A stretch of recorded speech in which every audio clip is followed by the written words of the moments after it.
बिस्मिल्लाहिर्रहमानिर्रहीम। अस्सलाम वालेकुम नाज़रीन, आप यूट्यूब चैनल देख रहे हैं। मैं इमरान खान हूँ। पूरा पोल खोलते हैं आज के किसने क्या किया पाकिस्तान की इकॉनमी के साथ और किसका क्या हिस्सा था। ये तफसीलात बड़ी इंटरेस्टिंग है, इसको भी आप देखिएगा। दूसरा, इमरान खान साहब की जान को जो ख़तरा है उस हवाले से कुछ तफसीलात मेरे पास हैं।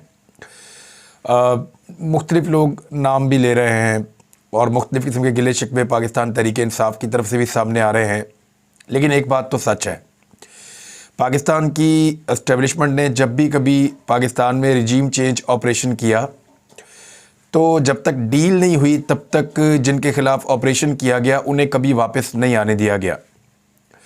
यानी मियां नवाज शरीफ के ख़िलाफ़ ये ऑपरेशन 2-3 मरतबा हो चुके हैं। हर मरतबा मियां नवाज शरीफ साहब दोबारा डील करते हैं और डील करने के बाद वापस इक़्तिदार में आ जाते हैं। पहले डील करके पाकिस्तान से बाहर जाते हैं, फिर दोबारा डील करते हैं, फिर दोबारा इक़्तिदार में आ जाते हैं। वैसे भी एस्टेब्लिशमेंट के फेवरेट हैं मियां साहब और इनकलाबी कभी बन नहीं पाते, तो इसलिए इनके साथ डील करना आसान रहता है। इसी तरह पीपल्स पार्टी जो है वो भी डीलों के नतीजे में वापस आती रही है। यानी NRO लिया था जो पहला, वो पाकिस्तान पीपल्स पार्टी ने लिया था। मोहतरमा बेनज़ीर भुट्टो शहीद पाकिस्तान वापस आई थी, उनके लोगों के केसेस माफ़ किए गए थे। नेशनल रिकन्सिलिएशन ऑर्डर, आपको याद होगा परवेज़ मुशर्रफ साहब ने यह टर्म यूज़ की थी और पीपल्स पार्टी को NRO का फ़ायदा हुआ था ज़्यादा, PMLN को ज़रा कम हुआ था, लेकिन NRO इन लोगों ने लिया था और ये वापस आ गए थे पाकिस्तान। इन्होंने अपने केसेस माफ़ करवा लिए थे। तो एस्टेब्लिशमेंट ने एक और रिजीम चेंज ऑपरेशन हाल ही में किया है और उसमें इमरान खान साहब को निकाला गया है इक़्तिदार में से और उस तमाम टोले को लाकर बिठाया गया है जिनके बारे में एस्टेब्लिशमेंट ने बड़े लंबे अरसे तक पाकिस्तान में ना सिर्फ इस बात के ऊपर ज़ोर दिया बल्कि इसको साबित किया कि ये लोग करप्ट हैं, इन्होंने पाकिस्तान को लूटा है, पाकिस्तान का जो है वो नुकसान किया है और लगातार किया है। तो अब इमरान खान साहब को जब निकाल कर इनको लाया गया तो पब्लिक ने रिएक्शन दिया। एस्टेब्लिशमेंट को पहली मरतबा एक रजीम चेंज ऑपरेशन बहुत भारी पड़ गया और ये जो ऑपरेशन है ये इतना भारी पड़ गया कि एस्टेब्लिशमेंट खुद परेशान है कि अब इसमें से निकलना कैसे है। अब वो इससे निकलने के तरीके तो ढूंढते हैं लेकिन इमरान खान साहब को वापस नहीं आने देना चाहते जब तक कि इमरान खान साहब से कोई डील उनकी नहीं हो जाती। दूसरी जानिब इमरान खान साहब ने शराइत बहुत कड़ी रखी हुई है। यानी अभी उन्होंने सहाफ़ियों से बात करते हुए कहा कि जिन लोगों ने उनके ऊपर फायरिंग करवाई है उसमें वो 3 लोगों के नाम लेते हैं, उनमें से एक ऑफिसर है, उनके बारे में भी उन्होंने कहा कि उनको जब तक नहीं हटाया जाता तो कैसे ताली एक हाथ से बच सकती है, ताली 2 हाथों से बचनी चाहिए। इमरान खान साहब अपने मामले में भी एक्शन चाहते हैं। दूसरी जगह पूरी पाकिस्तान की कौम जो है वो अरशद शरीफ शहीद के मामले के अंदर भी उनकी वालदा का जो एक दरख्वास्त है वो उसके ऊपर देख रही है कि उसके ऊपर कब FIR होती है और कब कार्रवाई होती है उन लोगों के ख़िलाफ़ जिन्होंने अरशद शरीफ शहीद के लिए पाकिस्तान की सरज़मीन को तंग किया था। तो ये रिजीम चेंज ऑपरेशन के बाद इमरान खान साहब को वापस तो आने नहीं देंगे, उनके लिए हालात को मुश्किल किया जा रहा है।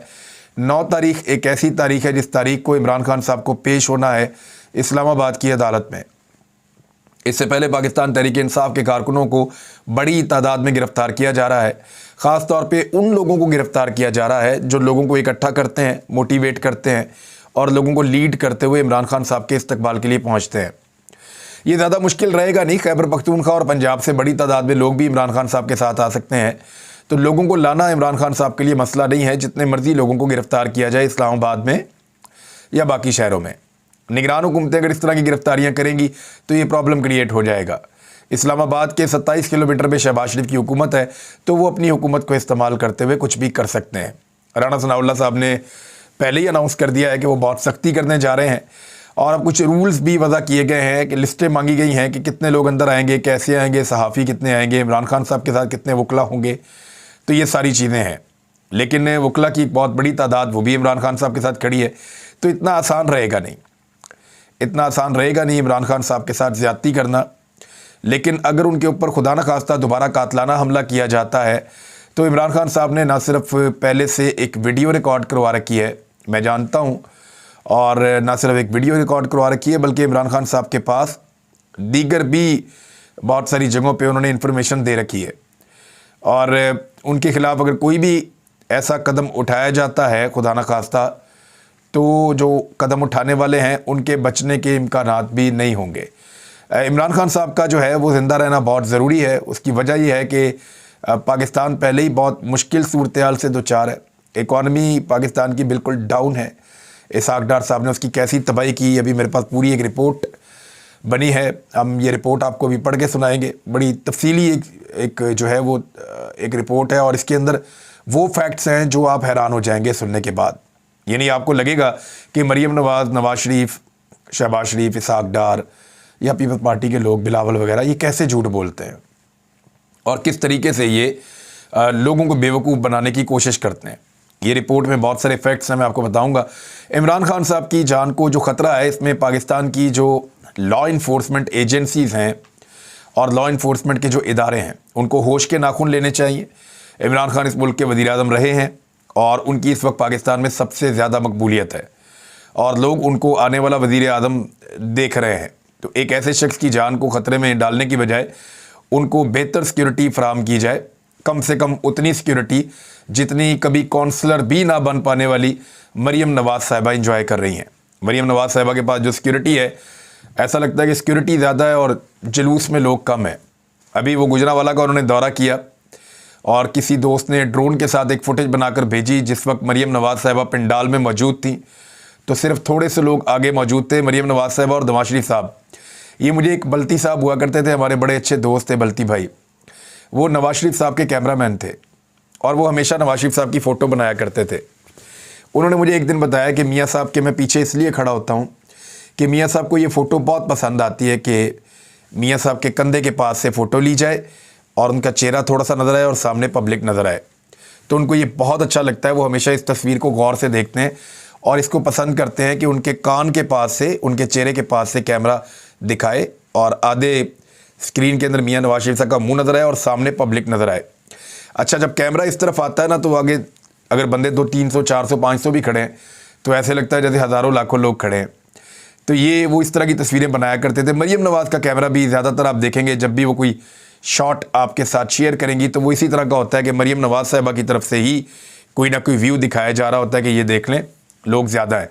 लेकिन जब एरियल व्यू अपने ड्रोन वाला देखा तो पता चला कि लोग तो बिल्कुल चंद लाइनों में थे और पीछे सारी कुर्सियां भी खाली पड़ी थी और कुर्सियों के साथ बिल्कुल सारा एरिया खाली था और बिल्कुल ऐसी जगह थी जैसे आप वहाँ पे क्रिकेट खेल सकते हैं पीछे। तो मरीम नवाज़ साहिबा को गुजरांवाला ने भी मायूस किया। हालांकि गुजरांवाला वो इलाका है जहाँ से मरीम नवाज़ साहिबा को सबसे ज़्यादा पजीराई मिलनी चाहिए थी। जजिस पे कीचड़ उछालने का उनका सिलसिला जारी है। मैं आपके सामने एक फ़ैसला रखता हूँ। ये फ़ैसला आया था 7 अप्रैल 2022 को। इसमें जो जज साहिबान थे उनमें जस्टिस उमर अता बंदयाल साहब, मौजूदा chief justice of supreme court of Pakistan, justice Ijazul Ahsan साहब, जिसके ऊपर बहुत इनके ऊपर एतराज़ है मरीम नवाज़ को, जस्टिस मज़हर आलम साहब और जस्टिस मुनीब अख्तर साहब, इन पे भी एतराज़ करते हैं लोग, जस्टिस जमाल खान मंदुखेल, इनके ऊपर इनका एतराज़ नहीं है, ये जज साहब जो हैं। तो आप देख लें कि उस बेंच में भी ज़्यादा जजेस वही थे जिनके ऊपर मरीम नवाज़ को एतराज़ है। लेकिन वो फ़ैसला क्योंकि इनको सूट किया तो इसलिए उसके बारे में इन्होंने कहा कि कानून का और आइन का और इंसाफ का बोलबाला हो गया। तो अब वही जजेस अगर आइन और कानून के मुताबिक फ़ैसला दें तो ये कहते हैं आइन और कानून का बोलबाला नहीं हो रहा, इंसाफ नहीं हो रहा। फवाद चौधरी के ऊपर उन्होंने इल्ज़ाम लगाया कि वो जजेस को मैनेज करते हैं। तो आप ज़रा सोचिए कि जो शख्स जजेस को मैनेज करता है सुप्रीम कोर्ट ऑफ पाकिस्तान के और हाई कोर्ट के चीफ जस्टिस के, उसके ऊपर ख़ुद जब मुकदमा हुआ बगावत का, गद्दारी का, तो वो शख्स लोअर कोर्ट से भी उसको इंसाफ मिलने में कितने दिन लग गए। इसका मतलब क्या है? अगर तो एक आदमी इतना ताकतवर है कि वो जजेस को मैनेज कर रहा है तो क्या वो इतने दिन तक अंदर रह पाएगा? क्या इतनी तकलीफ वो बर्दाश्त करेगा? अगर तो जजेस के साथ ताल्लुकात हों तो ये होता नहीं है। जजेस के साथ ताल्लुकात हों तो क्या होता है वो हमने देखा कि घर की बेसमेंट में होते हैं एक साहब, हमजा शहबाज साहब, और उनको ज़मानत मिल जाती है अदालत आए बग़ैर। हमने ऐसी और बहुत सारी चीज़ें देखी हैं। मैं अदलिया के बारे में कुछ ज़्यादा बात करना नहीं चाहता, लेकिन पाकिस्तान की अदलिया ने ऐसी बहुत सारी मिसालें छोड़ी हैं जिनके ऊपर हम डिस्कस कर सकते हैं। अब आ जाएं आपके इसहाक डार साहब के बारे में। किसने पाकिस्तान में ज़्यादा तबाही फैलाई? शौकत तरीन ने, मिफ्ता इस्माइल ने या इसहाक डार ने? 11 फरवरी 2022 को पीडीएम ने ऐलान किया था कि वो इमरान खान साहब के ख़िलाफ़ एक तहरीक अदम एतमाद लेकर आएंगे। 8 मार्च को वो तहरीक अदम एतमाद लेकर आए थे। वज़ीर आज़म रिलीफ पैकेज का अनाउंसमेंट जो हुआ था वो 28 फरवरी 2023 को हुआ था। यानी जब तहरीक अदम एतमाद आई तो उससे लगभग कुछ 8 दिन पहले 9 दिन पहले इमरान खान साहब ने वज़ीर आज़म पैकेज का ऐलान किया था, रिलीफ पैकेज, जिसमें लोगों को महंगाई से थोड़ा कम करने के लिए इमरान खान साहब ने इक़दाम किए थे। बिजली की कीमतों पर 5 रुपये सब्सिडी दी गई थी और पेट्रोलियम की कीमतें भी कम करने का इमरान खान साहब ने कहा था। इन इक़दाम को उस वक्त पाकिस्तान के मीडिया ने और पाकिस्तान की जो पीडीएम की जमातें हैं, पीपल्स पार्टी समेत, उन सब ने कहा कि ये पाकिस्तान की मईशत के साथ दुश्मनी है और इमरान खान साहब सिर्फ एक पॉपुलर कदम उठा रहे हैं, वो पाकिस्तान की मईशत को तबाह बर्बाद कर देंगे। लेकिन फिर हुआ क्या? अदम एतमाद की तहरीक कामयाब हो गई। 10 अप्रैल को पीडीएम की हुकूमत बन गई पाकिस्तान में। इमरान खान साहब का जो पैकेज जो उन्होंने दिया था, वज़ीर आज़म रिलीफ पैकेज, जिसमें उन्होंने पेट्रोलियम मसनूआत को 10 रुपये और बिजली को 5 रुपये सस्ता किया था, इस पैकेज का इस्तेमाल पाकिस्तान तहरीक इंसाफ ने 9 अप्रैल तक किया। यानी 28 फरवरी 2022 से लेकर 9 अप्रैल 2022 तक इस्तेमाल किया। और यानी ये बनते हैं 39 या 40 दिन बनते हैं, लगभग 40 दिन ही आप कर लें। तहरीक इंसाफ ने इस पैकेज को 40 दिन तक इस्तेमाल किया और तहरीक इंसाफ ने इस पैकेज के ऊपर 130 अरब रुपए खर्च किए। तहरीक इंसाफ का ये कहना है कि हमने ये पैसा अरेंज कर रखा था और हमें पता था कि इस पैसे को कैसे मैनेज करना है और हमारी चीज़ें कंट्रोल में थी। इसके बाद आ गई हुकूमत मिफ्ता इस्माइल शहबाज शरीफ की और पीडीएम की। तो इस हुकूमत ने इस पैकेज को कितने दिन तक इस्तेमाल किया, अब मैं आपको ये बताता हूँ। 10 अप्रैल से लेकर 3 जून तक, यानी इस पैकेज को बुरा कहते रहे पीएमएलएन वाले, पीडीएम वाले, लेकिन उन्होंने आते ही इस पैकेज को ख़त्म नहीं किया, बल्कि 10 अप्रैल इमरान खान की हुकूमत ख़त्म होने से लेकर 3 जून तक, यानी 44 दिन तक इमरान खान साहब ने इस्तेमाल किया, 40 दिन तक, और पीडीएम की हुकूमत ने इस्तेमाल किया 44 दिन तक इसी पैकेज को। इमरान खान साहब का हिस्सा 130 अरब है और पीडीएम का हिस्सा 156 अरब है। अगर तो उन्हें लगता था कि ये पैकेज जो इमरान खान साहब ने दिया गलत है तो उन्हें आते ही इसको ख़त्म करना चाहिए था, लेकिन उन्होंने ऐसा नहीं किया। मिफ्ता इस्माइल साहब जब आए तो उन्होंने आईएमएफ के साथ मुज़ाकरात शुरू किए और मुज़ाकरात उनके कामयाब भी हुए, लेकिन महंगाई बहुत तेज़ी से बढ़ना शुरू हो गई। अगस्त में पाकिस्तानियों को 1 अरब 15 करोड़ डॉलर की किस्त मिल गई और 9वें रिव्यू जो है वो तय पा गया कि 9वां रिव्यू जो है वो नवंबर में होगा। इस बीच में इसहाक डार साहब की एंट्री हो गई। महंगाई बहुत ज़्यादा बढ़ रही थी और डायनामिक्स का दोबारा आगाज़ हो गया। डायनामिक्स कहते हैं डार साहब की इकनॉमिक्स को, क्योंकि उन्होंने खुद तो इकॉनमी पढ़ी नहीं है, मईशतदान वो है नहीं, एक्चुअली वो एक अकाउंटेंट हैं। तो उन्होंने अब डायनामिक्स एक मुतारिफ करवाई हुई है पाकिस्तान में, जो हमेशा तबाही फेरती है। मिफ्ता इस्माइल को फारिग करने के बाद 26 अगस्त 2023 को इसहाक डार साहब एयरफोर्स 1 के तैयारे पर लंदन से वज़ीर ख़जाना बनकर आ गए और वापस पहुंचे। बड़ा इनका पुरतपाक इस्तकबाल हुआ। पाकिस्तान की मीडिया ने सर आंखों पर इनको बिठाया और बहुत बड़ी कंपेन चलाई गई डार साहब की कामयाबी के लिए। पहली तबाही जो डार साहब ने की वो इन्होंने आते ही 6 अक्टूबर को वज़ीर ख़जाना इसहाक डार ने मुख्तलिफ सनतों के लिए 110 अरब रुपए की एक अनबजटेड एक सब्सिडी पेश कर दी, उसका ऐलान कर दिया। अच्छा, तहरीक इंसाफ ने जो सब्सिडी दी थी वो गरीबों के लिए दी थी और ऐसे तबकात के लिए दी थी जो पिसे हुए तबकात हैं, जबकि डार साहब ने सब्सिडी दी थी ये सनतकारों के लिए दी थी और आईएमएफ इसके ऊपर नाराज़ हो गया।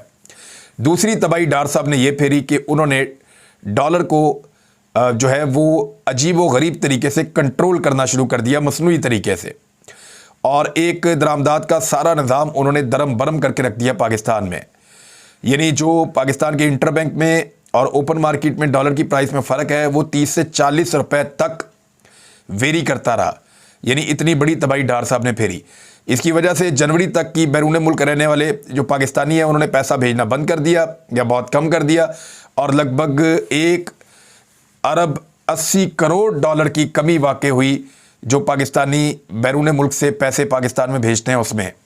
इतने पैसे आपको आईएमएफ से नहीं मिलने थे जितना आपने अपना नुकसान कर लिया। तो डार साहब की इस जिद की पाकिस्तान ने बहुत कीमत चुकाई। बाद में आईएमएफ ने कहकर उसको छुड़वाया तो 280 रुपए के आसपास कहीं डॉलर है। तीसरी तबाही जो डार साहब ने फेरी वो ये कि वो ये तासुर कायम करते रहे कि मुझे तो कोई परवाह नहीं है और मुझे आईएमएफ की कोई ज़रूरत नहीं है। सियासी फ़ायदे के लिए उन्होंने गैर संजीदा बयानात दिए और एक अदम एतमाद पैदा हो गया।